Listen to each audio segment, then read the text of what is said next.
ایک love marriage اور دوسرا لو میرج کو ارینج کروانا، یہ دو بہت خطرناک نکاح ہے، یاد رکھیے۔ ایک تو لڑکا اور لڑکی خود شادی کر لیتے ہیں،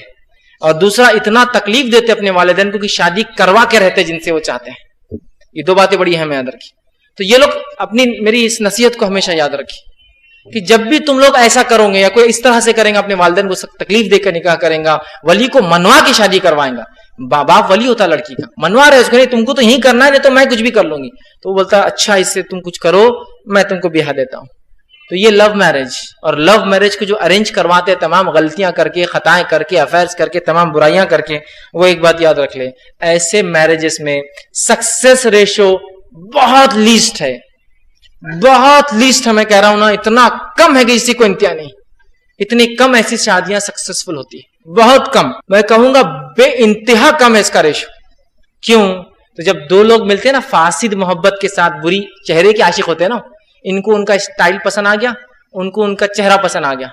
ہے نا، اسٹائلش لڑکا ہے بہت، اور وہ خوبصورت لڑکی، یہی دیکھا جاتا ہے، اور کیا ہے، لڑکی میں رنگ منگ نہیں دیکھا جاتا، اس کی خوبصورتی نہیں، اسٹائل کتنے مار رہا ہو، چابی کیسا گھماتا، چھلے کیسے لگاتا، یہاں موبائل کیسا رکھ کر گھومتا، چلتا تو کتنا ٹیڑھا چلتا، کمر کتنی دکھاتا ہوا چلتا، پینٹ کیسی ہوتی ہے، جوتا کہتا، یہ ہوتا ہے اسٹائل، اور ان کا کیا پسند آیا تھا، ان کو چہرہ۔ تو یاد رکھیے جب دو ایسے لوگ ملتے ہیں نا تو صرف اپنی اچھائیوں کو ایک دوسرے کے سامنے رکھتے ہیں جب تک وہ ملتے ہیں، لیکن جب شادی ہو جاتی ہے نا اور ایک کمرے میں پہنچ جاتے ہیں، پوری خلائیں کھل جاتی، پھر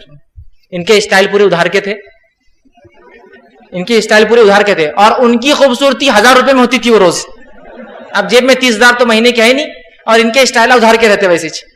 پوری خلیں کھل جاتی، یاد رکھیں۔ اور ایک آدھ اولاد ہونے تک تو کہاں کے کہاں جھگڑے چلے جاتے ہو، ایک آدھ اولاد ہونے تک ہی، زیادہ دن نہیں۔ سکسیس ریشو نہیں ہے، اس لیے کہ اللہ نے جو طریقہ دیا نکاح کا، اس سے جاؤں گے نا تو ہی سکسیسفل رہوں گے۔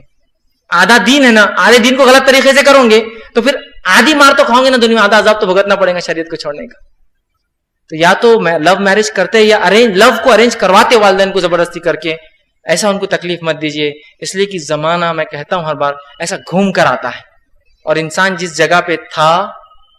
کل وہ وہاں ہوتا ہے جہاں اس کا باپ تھا، اور اس کا بیٹا اس سامنے پھر وہاں کھڑا ہوتا ہے، اور زمانہ پلٹ کر پھر آ جاتا ہے اس کے سامنے، اور اس کا بیٹا اس سے پھر جب اپیل کرتا ہے کہ مجھے فلاں کرنا، اس کی بیٹی جب ڈیمانڈ کرتی ہے مجھے اس سے شادی کرنا ہے، تب اس کو پتا چلتا ہے، لیکن ایک عمر گزر جاتی ہے اس کی،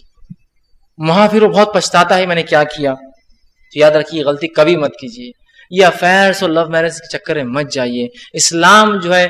محبت کے خلاف نہیں ہے، اسلام فاسد محبت کی، چہرے کی محبت کی، لست، ہوا، خواہش والی محبت کے خلاف ہے، سچی محبت کے خلاف اسلام نہیں، یاد رکھیے۔ یہ سب خواہشات ہیں، اس کے سکسیس ریشو نہیں ہے۔